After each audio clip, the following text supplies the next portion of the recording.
Yes, people, welcome back to another video. Yes, a video. We are going to start making videos on this channel because I know not all of you want to sit through and watch back hour-and-a-half streams and so on and so forth. But this video, we want to talk about the main man right now, Philip Walter Foden. It's time the rest of world football starting putting real respect on Phil Foden. And by respect, I don't just mean saying things like, oh, he should play in midfield for England. No. This guy is beyond that kind of respect. This guy, as far as natural talent goes, in my opinion, is one of, if not the best number 10 in world football right now.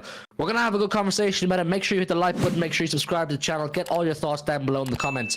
Joe, we're recording this just off the back of him scoring a hat-trick against Aston Villa. And we spoke a lot, and we continuously speak a lot about how he is bearing the weight of so much responsibility on this team. And it's probably not getting talked about enough.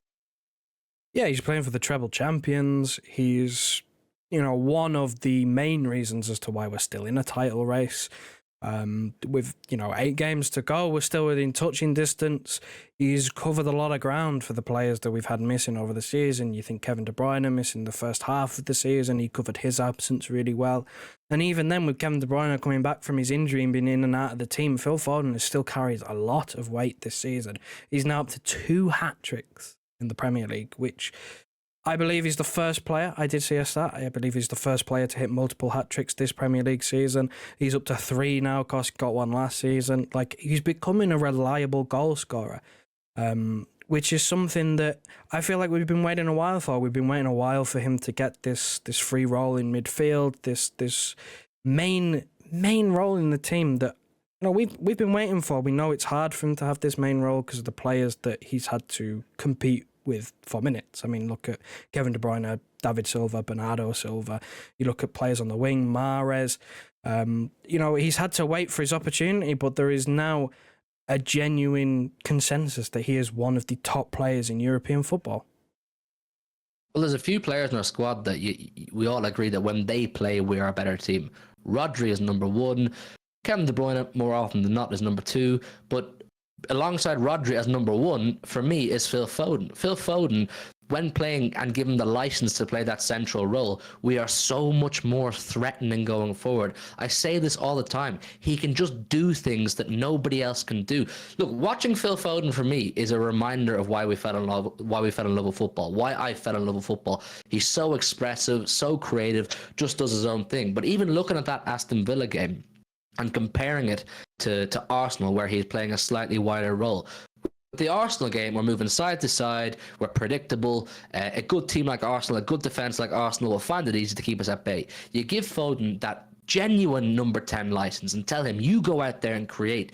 He starts doing things like reverse passes, nutmegging players, picking pockets that no one else will, unlocking a defence when no one else will. Bernardo's not going to unlock a defence.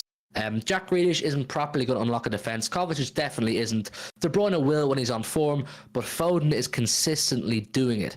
And his 3 goals against Aston Villa epitomised his all-round game.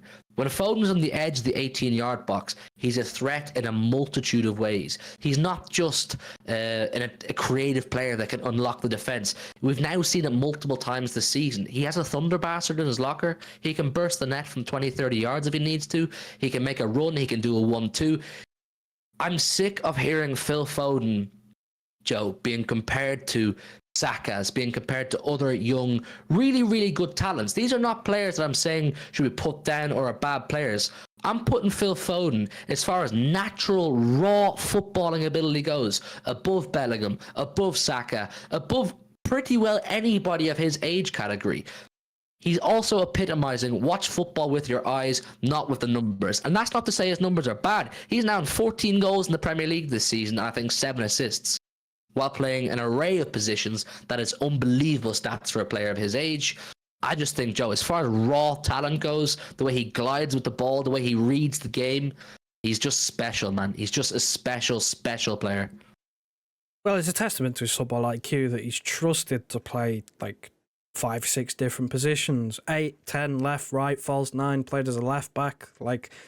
That's just how intelligent of a footballer that he is and how natural the game comes to him, that he is trusted to play in all of these roles. Now, he's better in some than he is in others. which of course for me is better in the middle than anywhere else. It just suits his game more. When it comes to playing out wide, I think you can make him useful. It's still not how to get the best out of him. Of course, left back was sort of a thing that we used only a couple of times when we were chasing a game, and sort of have him just high and wide on the left. On paper, it was a left back, but it wasn't really. And like you use this word to describe him all the time. He's a street footballer. He's a street footballer. The game comes so easy. There's so much flair, technical ability that I'm not sure he's 100% English. Like, he's not from Stockport, born and bred. Like, there is some Brazilian in him. Like, there just is, man. There is not. It's not a coincidence that Paul Gascoigne, one of the greatest technical players England have ever produced, is the guy that this guy gets compared to the most by the pundits who've watched Paul Gascoigne, who've played with Paul Gascoigne. They compare him to this guy because that is just the level of raw talent that we're dealing with. And listen, for me moving forward, he has to keep up this midfield role. It's just a shame if he doesn't. He needs to be kept in midfield. I don't care about people talking about he must play in midfield for England. No, this guy needs to be spoken about the highest way possible.